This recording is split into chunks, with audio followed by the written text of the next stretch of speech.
Salutations chers amis. Dans notre vidéo précédente, nous avons examiné l'incroyable prophétie des 2300 jours années contenue dans Daniel 8 au verset 14.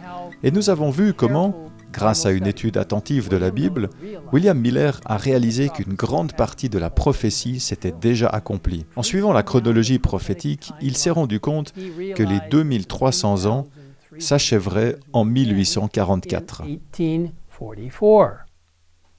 Encore 2300 soirs et matins, puis le sanctuaire sera purifié, a-t-il lu à plusieurs reprises dans Daniel 8, 14. Croyant comme beaucoup à l'époque que le sanctuaire décrit ici était la terre, William Miller était certain que la prophétie annonçait le retour du Christ.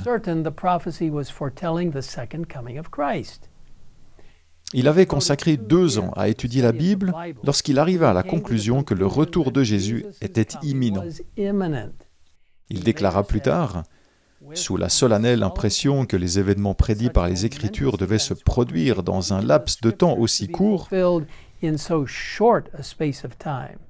je me demandais, non sans effroi, quel devoir envers le monde m'imposaient les lumières qui subjuguaient ma pensée. Cependant, il hésitait à partager ses convictions avec le monde, craignant d'égarer de nombreuses personnes s'il s'était trompé d'une manière ou d'une autre.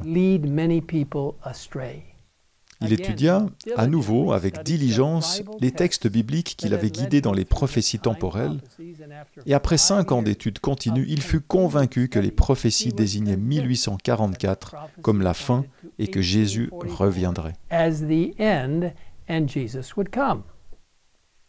La conviction lui revint, plus forte qu'auparavant, qu'il devait partager cette bonne nouvelle avec d'autres.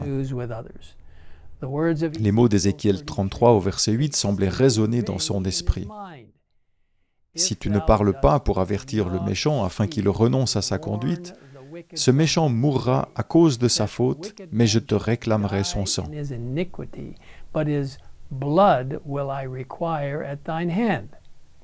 Il finit par être convaincu qu'il devait partager publiquement ce qu'il avait appris.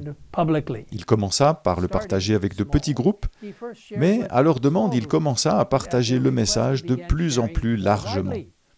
Le message se répandit rapidement, et ce qui avait commencé modestement devint un mouvement de la seconde venue basé sur les prophéties bibliques.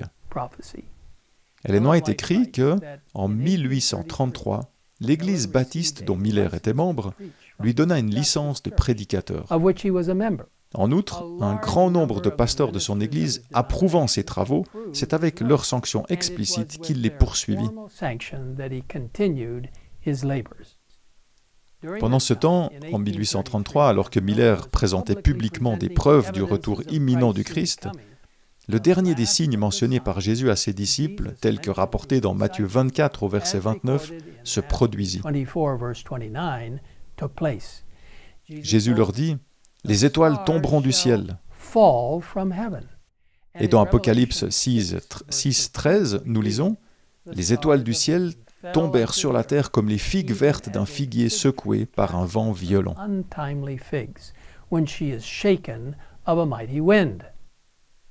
Cette prophétie s'est accomplie de manière extraordinaire lors de la grande pluie de météores du 13 novembre 1833. Il s'agit de la plus grande et de la plus incroyable chute d'étoiles jamais rapportée. Dans le livre « La tragédie des siècles », nous lisons plusieurs descriptions de l'événement par des témoins oculaires. En voici quelques-unes. Jamais la pluie ne tomba plus drue que ces météores. Il en était de même à l'Orient, à l'Occident, au Nord et au Midi. En un mot, le ciel entier semblait en mouvement. Depuis 2 heures du matin jusqu'au grand jour, le firmament étant sans nuages, on put contempler dans toutes les parties du ciel une gerbe incessante de traînées lumineuses.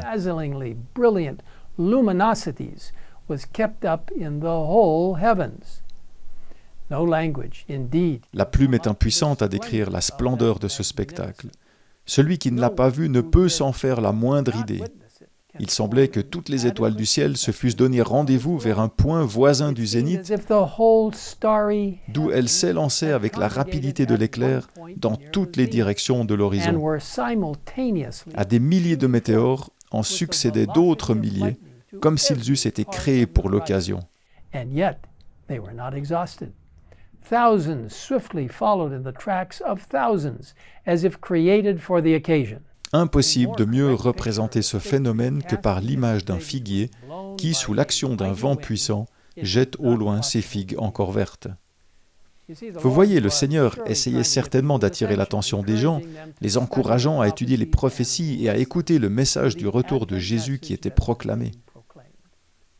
Beaucoup ont écouté et accepté le message de tout cœur. D'autres, par contre, non seulement rejetèrent le message, mais ridiculisèrent le messager. Comme pour les réformateurs précédents, les vérités présentées par William Miller n'ont pas été bien accueillies par les enseignants religieux.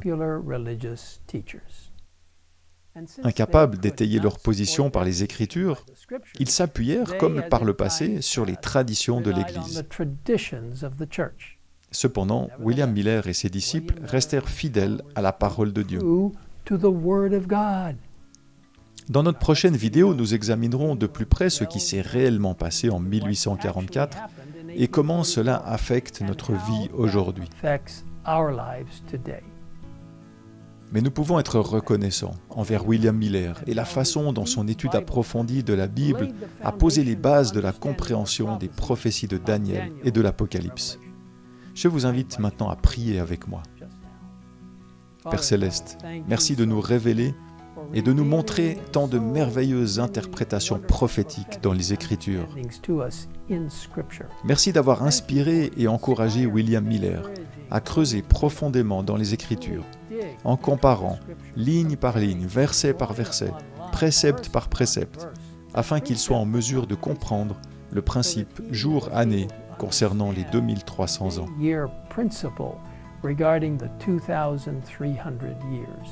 Et maintenant, Seigneur, bénis-nous alors que nous continuons à nous concentrer sur ces événements capitaux, alors que nous approchons de la fin des temps et du retour imminent de Jésus.